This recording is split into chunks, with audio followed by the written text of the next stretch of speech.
ගැඹුරු විවේකය සහ ආතතිය සමනය කිරීම සඳහා පුරාණ බෞද්ධ ඉගැන්වීම්. අද වේගවත් ලෝකයේ අපගෙන් බොහෝ දෙනෙක් ආතතිය, කාංසාව සහ දෛනික වගකීම්වල නිරන්තර පීඩනය සමග පොරබදමින් සිටිති.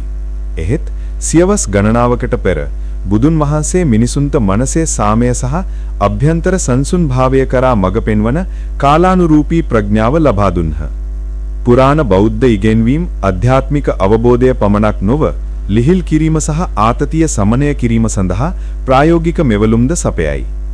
මනස සංසුන් කර සිහි කල්පනාවෙන් ජීවත් වීමට ඉගෙන ගැනීමෙන් අපගේ යහපැවැත්මට බාධා කරන මානසික බරින් සැබෑ නිදහස අපට සොයාගත හැකිය. සිහි කල්පනාව සහ පැවැත්ම.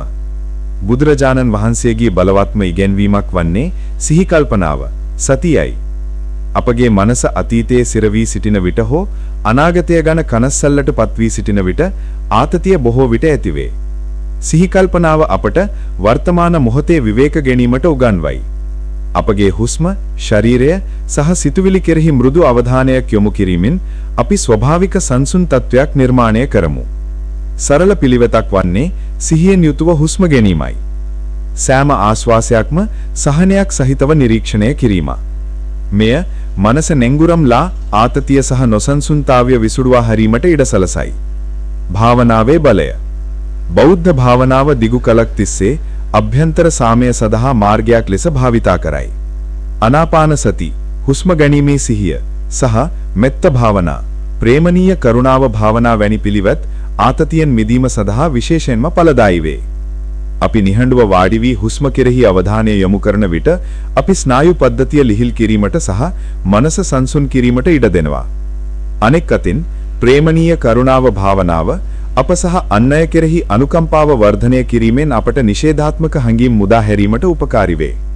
ක්‍රම දෙකම ආතතිය අඩු කරයි, විවේකයේ ප්‍රමෝදනය කරයි සහ චිත්ත වේගාත්මක සමතුලිතාවය පෝෂණය කරයි. බැඳීම අත්හැරීම. මිනිස් දුක් වේදනා බොහෝමක් පැමිණෙන්නේ ඇලීම සහ තෘෂ්ණාව නිසයි. අපි ආශාවන්, අපේක්ෂාවන් සහ ප්‍රතිඵලවලට ඇලී සිටිනවා. එය ආතතිය සහ ආතතිය ඇති කරයි. ඇලීමෙන් තොරවීම පුරුද්ද කිරීමෙන් අපි ජීවිතය දිගහැරෙන විට එය පිළිගැනීමට ඉගෙන ගන්නවා.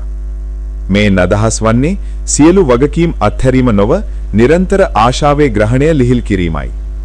අපි අත්හැර දෙමු විට අපගේ හදවත් ලහිටවන්නේ විවේකයේ ස්වභාවිකවම අනුගමනය කරයි.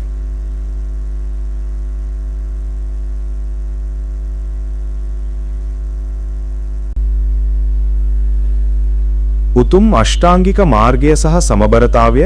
බෞද්ධ පිළිවෙතේ හදවත වන උතුම් අෂ්ටාංගික මාර්ගය සමබර හා ආතතියෙන් තොර ජීවිතයක් සඳහා මඟ පෙන්වීමක් ලබා දෙයි. නිවැරදි අවබෝධය, නිවැරදි කතාව, නිවැරදි ජීවනෝපාය සහ නිවැරදි සිහිකල්පනාව යන සියල්ලම අනවශ්‍ය මානසික ගැටුම් අඩු කිරීමට අපද උපකාරී වෙයි.